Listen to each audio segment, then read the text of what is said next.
And welcome to the Journal of Expressive Writing Open Mic for September 29th, 2022. I'm Kelly Dumar, and I'm so pleased to be here with all of you tonight and with our special guest featured reader, Artress Bethany White. And I'll be introducing her more thoroughly in just a minute. I also want to introduce you to Jen Minotti, who is the founder and editor-in-chief of the Journal of Expressive Writing. She created this place, really, where we all are together.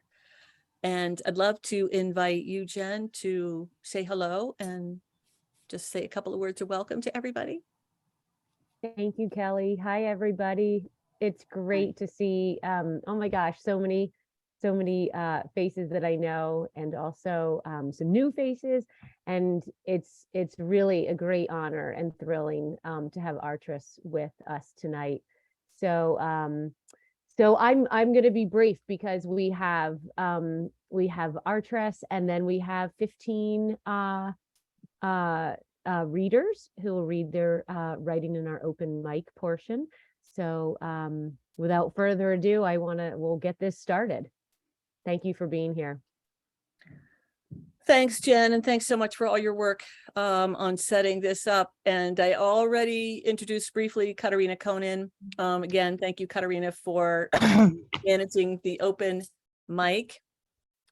And I just want to say one or two things, as a lot of people are coming in the door right now. And so we'll just let people come in the door and get settled. But let me just go ahead and just give a very brief mention of, again, the chat room is open. Please tell us where you are from, where you're coming from tonight. And feel free to comment on Artress's writing as she reads, and also to put a question in the chat room if you have a question that you're hoping I might be able to put on the table to ask her after the reading, then certainly put it in the chat room and I will definitely try to notice it there. And then when we do the open mic, it's really great. Feel free to give kudos and applause and words of comments about what you appreciate about people's writing when they share it. That's always welcome in the chat room. Jen is going to be putting links. If you've been published in the Journal of Expressive Writing, Jen is really good about finding those links and getting them put into the chat room so that people can see your published work. It's fine to, if you have a chapbook or a published work of any type that you want to put in the chat room for people to know about. It's also really fine if you do that as well. So I just want to remind you all about the limits of the reading time. So we do I time the readings, and it's 3 minutes, and we keep it really tight because we have just the right amount of slots worked out most of the time for the time we have. So it's really helpful if you practice to see if your reading is coming in under 3 minutes before you read. If you go over, I will need to stop you. And I definitely hope you will not take that personally. You're always welcome back. And just finish the sentence that you're saying if I have to stop you, and then come back again and come with us again next time. All righty, good. So I also really like to start, as we gather, with a poem for all of us to gather around. And I guess I think of this poem that I bring to us at the very beginning as a little bit of a fire that we are gathering around and warming our hands around this fire, our hands that are connected to each other. So for tonight, I chose With That Moon Language by Hafiz. Admit something. Everyone you see, you say to them, love me. Of course, you do not do this out loud, otherwise someone would call the cops. Still, though, think about this great pull in us to connect. Why not become the one who lives with a full moon in each eye that is always saying, with that sweet moon language, what every other eye in this world is dying to hear.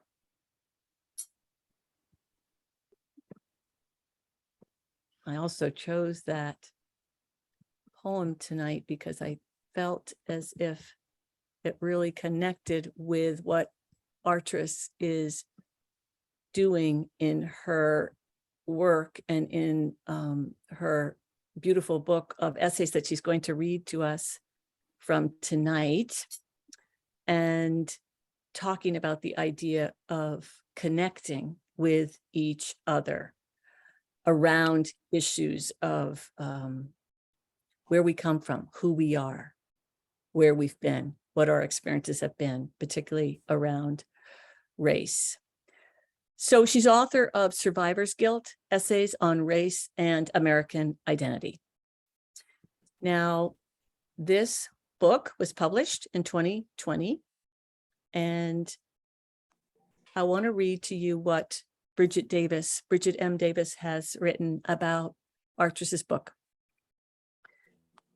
Artress Bethany White has written a beautiful book that shimmers with bravery on every page.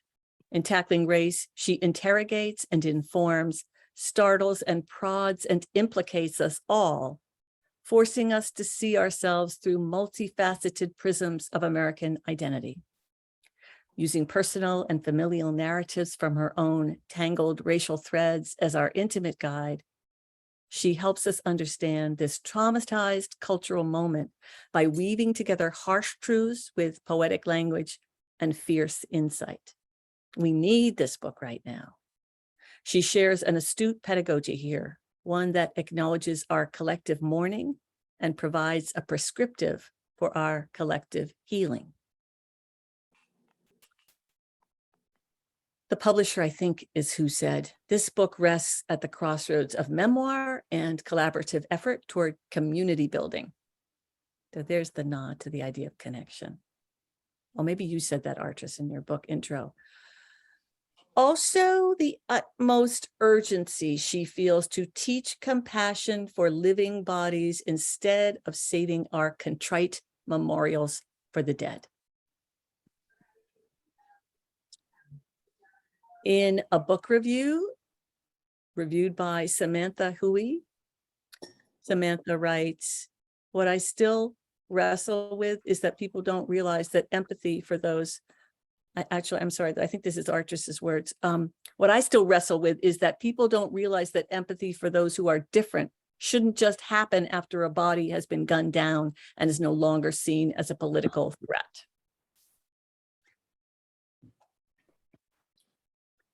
Then in an interview with Curtis Smith, he says, all of the individual essays are lovely, but what really touched me was the impact that I felt after reading the whole book. There was a real and pleasing weight to feeling all of these perspectives addressing what seemed to me, at least, the idea of the individual as a witness, not just to the present, but also to the past.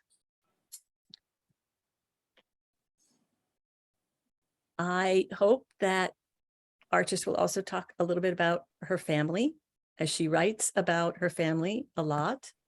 In an interview with Mudroom, she wrote, but my family consists of both Black and white children, and I'm determined to raise them with a knowledge of American race history and the current race issues this country is still struggling with.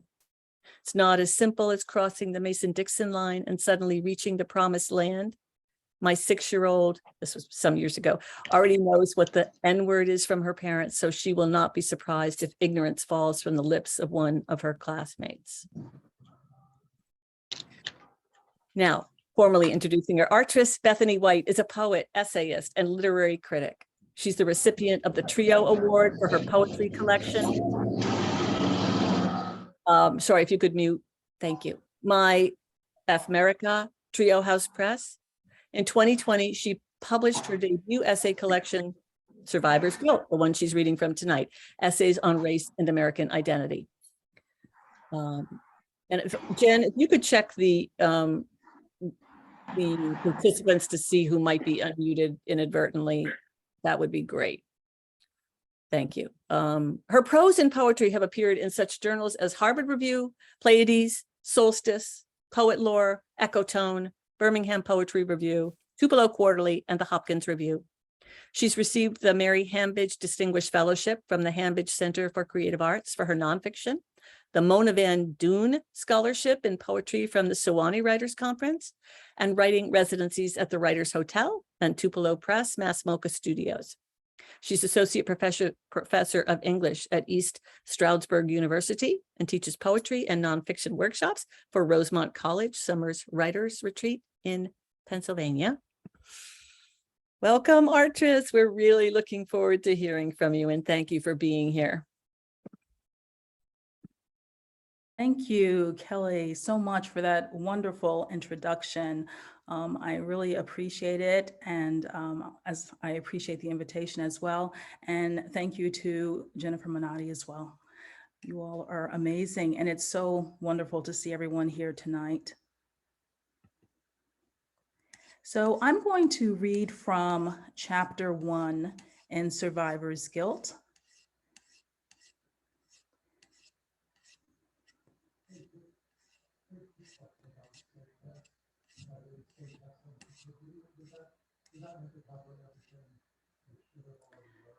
Survivor's Guilt in the Age of Terrorism. When I heard about the Pulse nightclub shooting in Orlando, Florida on June 12, 2016, I was working on the final list of required readings for one of my fall college courses. I had just completed Chicano writer Rigoberto Gonzalez's collection of essays, Red Inked Retablos, and decided to add it to my course list. I felt that willing students would be intrigued by his engaging prose on reconciling his Catholic faith with his sexual orientation and coming into a love of writing through reading. His personal journey was powerful and spoke of the reward of working toward personal growth embodied in these telling words. I've come to terms with Catholicism my own way, without feeling like I'm encroaching on a space I don't belong. Then I heard about the Pulse shooting, and suddenly my plan to thwart homophobia through intellectual growth seemed like a drop in the bucket in the face of hatred behind an automatic weapon. For weeks afterward, America was consumed with stories of survivors working to mend their shattered lives. These stories were followed by photos of the fallen and all they had left behind.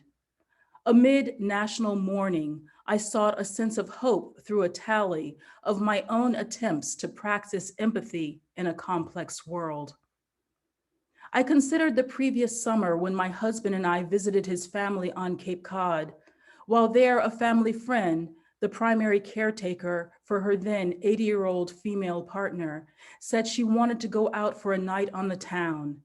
She asked if I would be willing to attend a popular gay cabaret show with her. I said, sure, I'm game.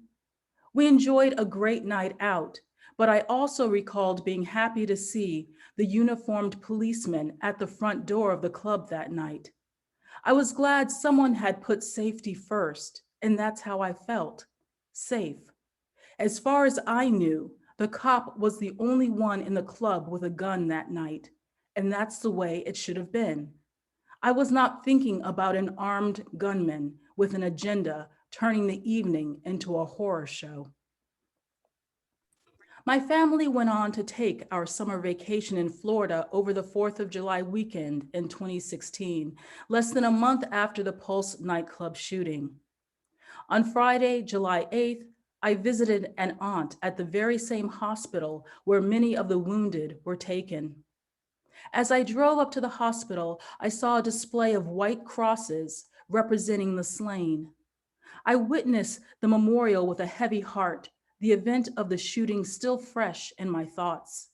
Yet the crosses also reaffirmed in my mind the utmost urgency to teach compassion for living bodies instead of saving our contrite memorials for the dead. As my older daughter and I entered the hospital, we were met by a metal detector and several police officers, a post-pulse safety measure.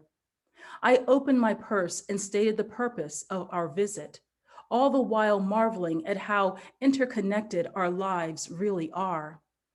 On that summer afternoon, my Aunt Louise greeted me with a wide smile and expressive eyes, temporarily displacing my meditation on the Pulse shooting. I always enjoyed visiting her. Over the years, I watched her meticulously renovate and expand her Miami, Florida, Mediterranean-styled ranch. The stucco, pastel-colored compound with the terracotta roof became a testament to her good taste and her gift of hospitality. Now, here she was with stage 4 lung cancer welcoming me into her hospital room. I sat and held her hand, amazed at the paper-thin texture of her skin.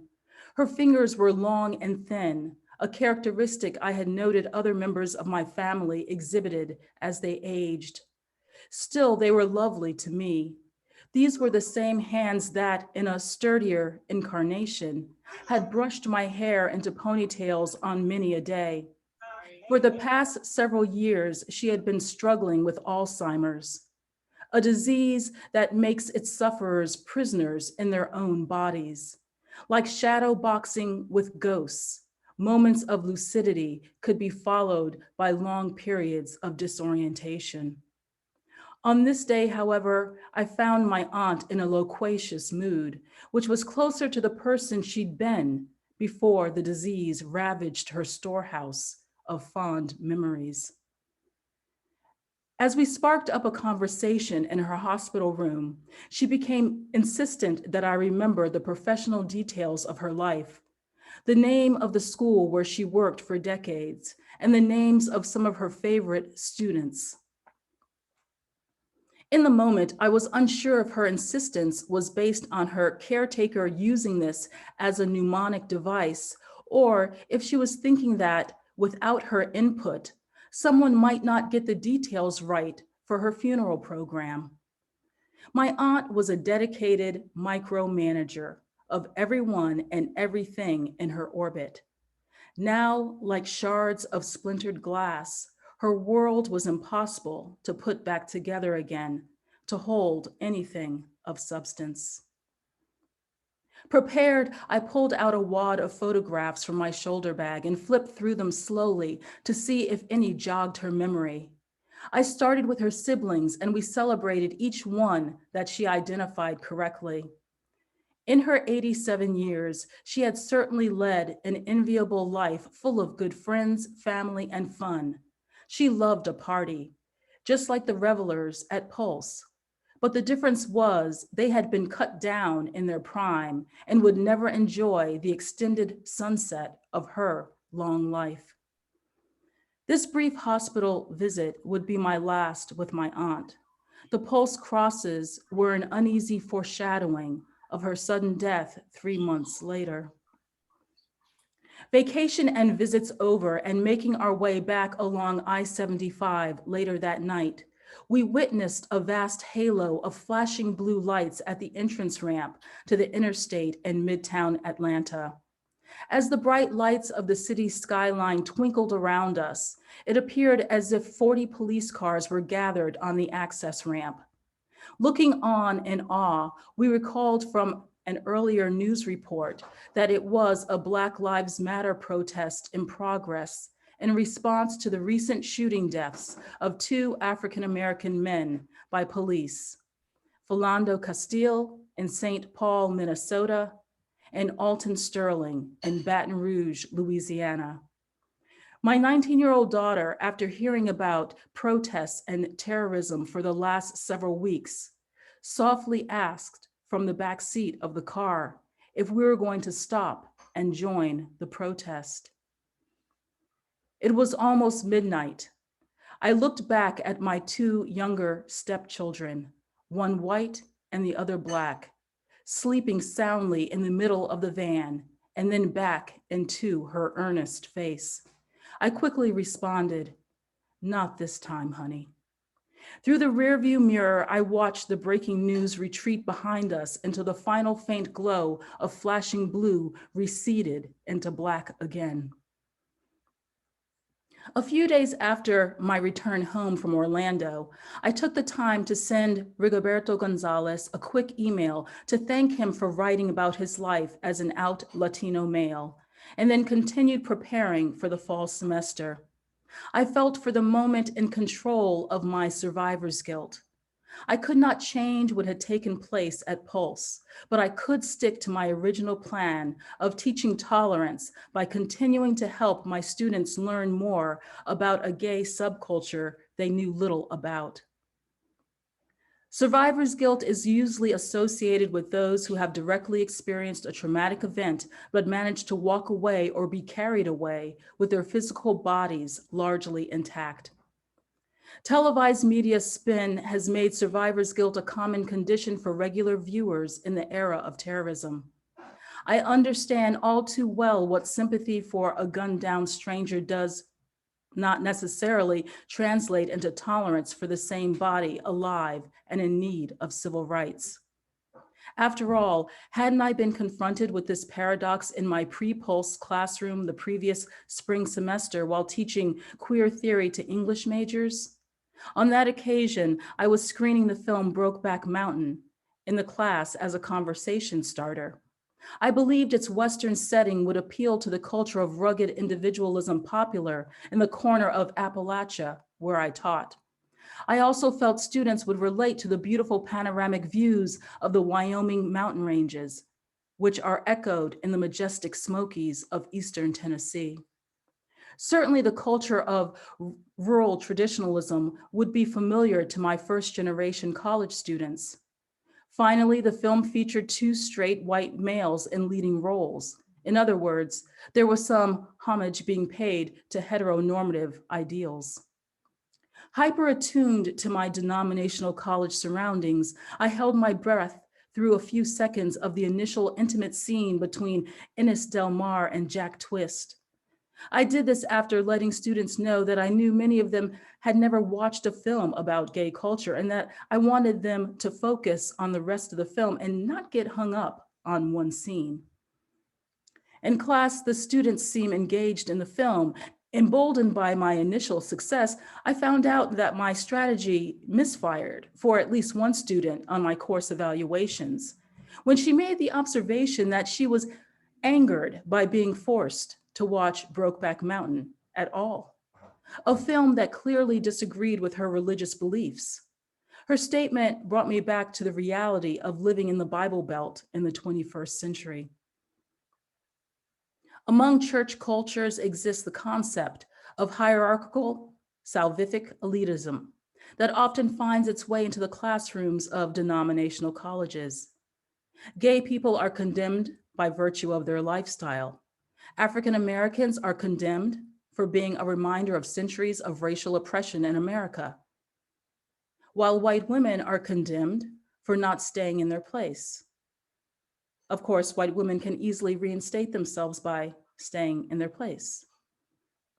Once a long time ago, when I was an Alice student in graduate school Wonderland, I penned a dissertation on the transhistorical use of religious rhetoric in African American literature. A consequence of my course of study is that there is very little dogmatic wool that can be pulled over my eyes. I can recognize a religiosity which denies African American equality in a heartbeat. This is the one-time slave-owning religion Frederick Douglass writes about so eloquently in his autobiographical slave narrative, A Narrative of the Life of Frederick Douglass, an American Slave. Its contemporary iteration is a loathsome, colorblind religion that does not see racial difference. Instead of doing the work to end racial bias, difference is recast as a more dangerous racial indifference. This indifference gives everyone a pass on fighting the injustice of institutional racism or reckoning with personal accountability of calling out bigotry among friends and family.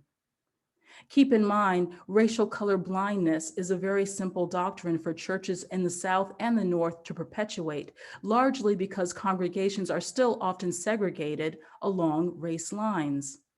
Color blindness renders African Americans and other people of color invisible. I don't see your color because I don't see you at all. This is the traditionalist baggage students bring into the classroom that educators must navigate like landmines on an intellectual battlefield. The classroom tends to be a microcosm of what is happening outside the campus gates, and there is a lot happening out there. Alas, this is the semester of heated discussions around gendered bathroom legislation in North Carolina, which would require people to use bathrooms based on their biological sex at birth instead of their preferred gender identification. This is also the semester of the passing of a law in Tennessee, enabling mental health professionals to take a pass on caring for members of the LGBTQ community for religious reasons. Brokeback Mountain and the subsequent issues arising from screening it helped me cover a lot of important cultural terrain. I pointed out to my squirmy students that when they discussed family in their role as future educators, they at least needed to realize that they would have young people in their classrooms who were being raised by same-sex couples or even wrestling with a coming out narrative of their own. Waxing nostalgic, I shared with them the story of one of my undergraduate English professors in Massachusetts during the late 80s, who was also openly gay and had an affectation for dressing in knickers, button-downs, and bow ties. Beyond his sartorial finesse, I recalled for them his discussion of gay pride and the problem of not being able to marry his longtime lover. His statement left an impression on me. I remember vividly working out his marital dilemma in my class journal, letting him know that I at least thought he should have the right to marry his partner. I reminded my students that it was not until 2015 that the right to a same-sex marriage was guaranteed on a broad national level, much longer than the length of time between me as an undergrad and a professor with tenure. Longer ago than even the Stonewall riot of 1969, the watershed moment that launched the modern-day gay liberation movement. Often students level the accusation against educators that we are trying to make them into politically correct creatures. This belief has made me a proponent of replacing the term politically correct with synonyms like empathetic, compassionate, and tolerant. Try making the substitution right now as you read this and you will get the point. Imagine these words coming from the lips of a protesting student. My professor is always trying to get me to be compassionate. Yes, and you were saying? After the Pulse shooting, I watched mourners gather from all walks of life to honor in public those who had been directly affected by the event. What I still wrestle with is that people don't realize that empathy for those who are different shouldn't just happen after a body has been gunned down and is no longer seen as a political threat. Behind Pulse was a less discernible composite sketch of hate. This picture was not comprised of a single individual, but of hate doctrines perpetuated in mainstream venues and behind closed doors. Thank you.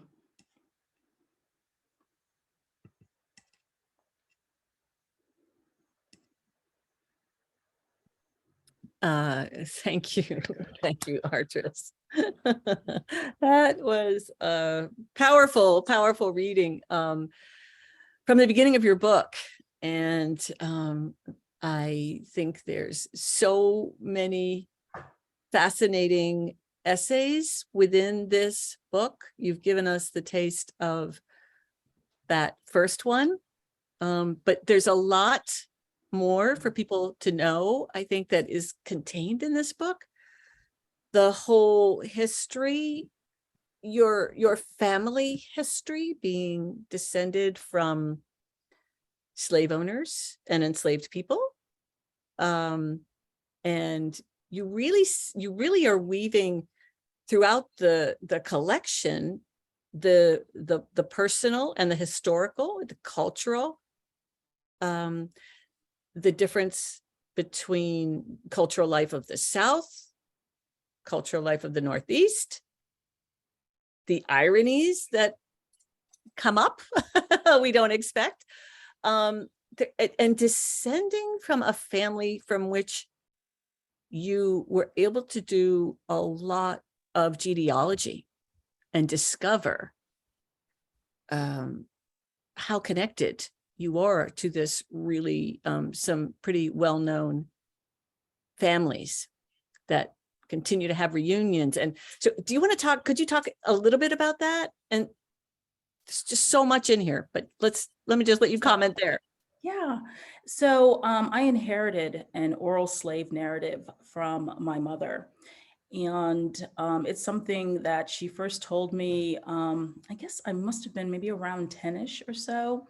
And she explained that we were related by blood to the planter family that owned us, throughout the American institution of enslavement.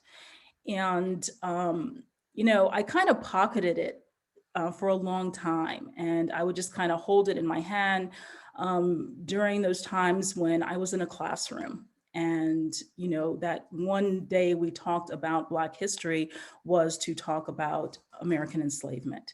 But it was talked about in such a limited way, pretty much a picture of enslaved people out in a field.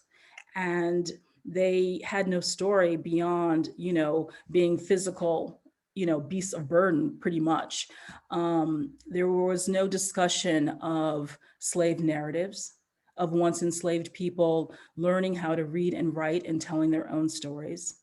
There was no mention of the fact that while the institution of enslavement was going on, there were free Black people who were living, their middle-class lives. There was no mention of that. There was no mention of people making the decision, because there was so much racism in America, that even as free Blacks, they would be even freer if they went back to Africa and formed their own, communities. So it was just this one, I can still remember that one page of people, picking cotton or holding, some other farm implement. And I did not, grow up in a very diverse community, and everyone would look at me and with that look of, this is all you're worth. This is it. This is the contribution of your people to America. And it was devastating. So what my mother told me, I held on to, because it spoke of real people that had real lives, even in the midst of this institution. And they had goals and dreams. And once they had freedom, they were able to realize those very quickly. My great-grandfather was the last member of my family that I'm aware of who was born on a plantation in 1865. And there is a record of his being born on the plantation, but 6 months later was the surrender and, at Appomattox. So it's just like, he was never enslaved to actually be known as an enslaved person, right? His But he mother still was carries that legacy. Mhm. his mother was 14 when Yes. she had him, if I remember. Yeah. Right. There's right. another whole untold part of that narrative too. Definitely. So that, when I started to tell my own daughter that story, I realized that I didn't want it just to be an oral narrative anymore, that I wanted to make some, record for our family of it, and decided that this was the way to do it, to include it as, an essay in this book. This is not the only way I'm writing about it, though. I have to say I'm actually working on a poetry collection that deals heavily with this history in different ways. I think writing finds its own, vehicle, Yes. right? And so that'll be another iteration of it. Yes, you are really a very accomplished poet, and you've had a lot of your poetry published. And so right now, this is a collection of essays. But this next project is back to focusing more on poetry, it sounds like. Yes. Yeah. And so the so many other threads running through your different essays, your own family, your own mothering, your own marriage. And did you want to talk a little bit? I'm just wanting to give a little bit teasers to our listeners to understand all the riches that are in store for them. This understanding of who you, well, the impact of your own interracial marriage and having stepchildren that are white and your own daughter who's Black. And then I think you have a biracial daughter as well. That's true. That's true. Yes. We have a lot going on. Yeah. You write a lot about this as well, your parenting issues, which are complex, but they're also just the issues of parents, but. Right. So, gosh. Yeah, so we're living in the South, and, certainly my white sons had a lot of visible privilege, right, in the South. And while, their Black sisters were having a very different experience. And so whenever there was a volatile moment that took place in their lives, it would become dinner table conversation, right? And, people had the opportunity to express how they were feeling, what they thought about it. And there were some times when, I really had to do one of those capsule history lessons, right, to help explain situations like my white stepson who's on cross country team. And, in the South, they have this thing about redneck days, and it's just a day to, be country and to dress a certain way and to articulate yourself a certain way. And it's really fearful day for people of color. And, my older daughter went through it, and, people protested, and, on this particular occasion, he knew for a fact that his Black teammates were really disturbed by it. And, he wrestled with how he could handle them being disturbed. What could he do? So he didn't want to go against the coach. He did not, want to confront his teammates because, this was supposed to be a bonding experience. So what he decided to do was opt out, and that was his, protest of the situation. So, we had the kinds of conversations that I never anticipated growing up and having, right? I never thought that I would be the parent of, 2 white stepsons. But it was a good conversation and made me think about how other families could address these issues in different ways if they really wanted to find out what struggles their young people might be having around race. So it was important for me to include it in the collection as well. I have to say also, I'm going to get to a question that's in the chat room, but I'm going to put in a plug first because I really appreciated also the piece, and I'm afraid I don't forget, I forget the title right now of the essay that it's in, but all about you learning to swim. And pull and drag. Yeah, pull and drag. And so I'm a swimmer. And so I just really have to say, I thought, oh, I love that. I love that particular essay talking about what it was like to learn to be a swimmer and to also be determined to learn to swim, and what you sort of went through in your experience of learning to swim, and sharing also, I think, with your own daughter, the value and the importance and the opportunity of learning to swim, and how that really just became a metaphor for a lot. Right. And yeah, certainly. And I decided to write about it when I came across, those statistics yet again in an article about the number of African-American people who don't know how to swim. And I don't want to in any way negate the history of people who actually, were a part of African-American swimming clubs, through, the years of segregation, who made sure that Black children had an opportunity to learn how to swim. But, the statistic persists for a lot of different reasons. And what I'm really excited about is the number of people who, have let me know that this history is really poignant for them, right, after reading the essay. And also people who have since learned how to swim, they made it a point to learn how to swim, which I think is amazing, right? Because you never know Yeah. if your work is going to impact folks. So, yeah. But all of it is also what you write. It's also just so deeply metaphorical. This whole idea that the learning to swim came from a near-death experience. Just Mhm. the carelessness, It did. the nonsensical nature of just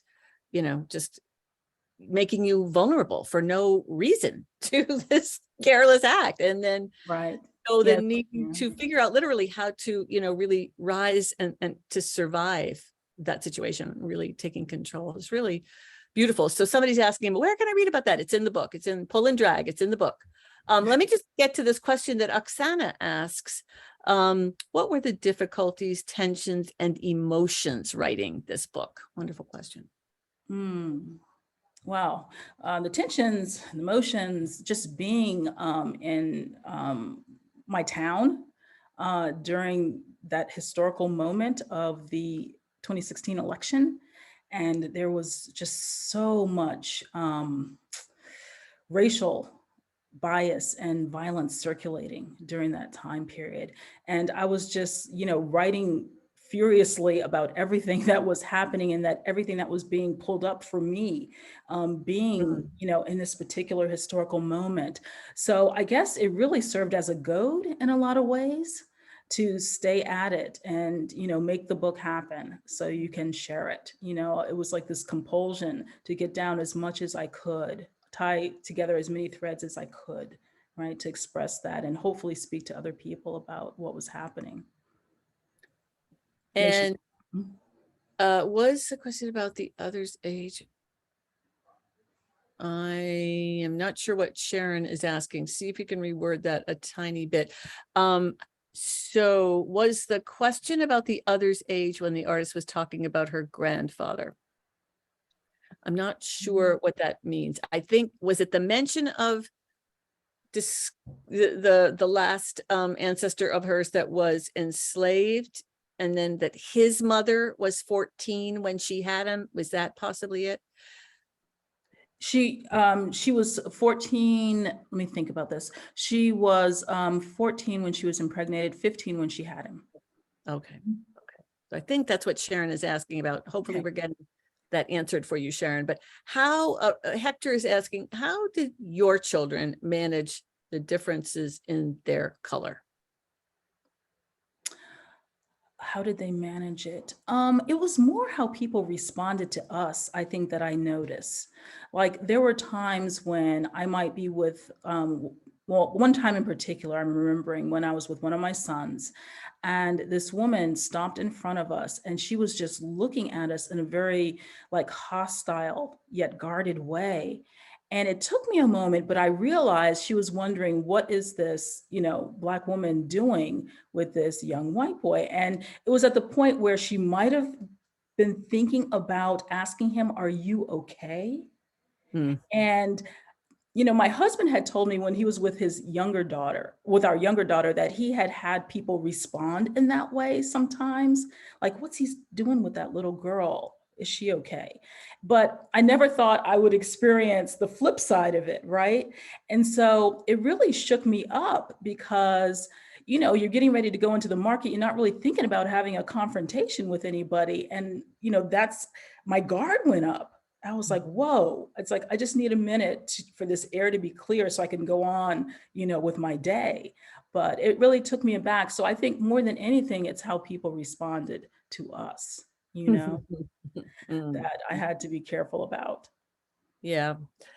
Well, and so another thing that I wanted to ask about, this was published in 2020, right? Right. What the version that was put into the chat is the second edition. And we decided to do a second edition when I was a finalist for an Indie Book Award. And so that's what that's about. So was that when so in 2020 is when the second edition came out? No, 2022. Just this Oh, August, just this past August. okay, that's what I thought. Okay, so Yeah. 2020, not a very fortuitous time to bring a book out. That was No, right. very well time to launch that. Yes, it was. Yes. After all that work. So I think it makes sense. And, you know, this is a fabulous cover. Oh, I mean, thank you. I love it. It's gorgeous. Okay, so I think we've gotten to a good lot of the questions. I mean, there's so much in this remarkable collection. And wonderful to know also that there's going to be more poetry to come, but we've put the link a couple of times into the chat room, and we'll even put it in again for those of you who may want to purchase it. And I feel so generous, the reading that you've given us tonight, Artris, and then also answering our questions. And I thank you very much for being here with us tonight and for the opportunity to take a look at getting to know you and your book more. Thank you so much. So I'm going to remove the spotlights, and I'm actually going to also remember to stop the recording.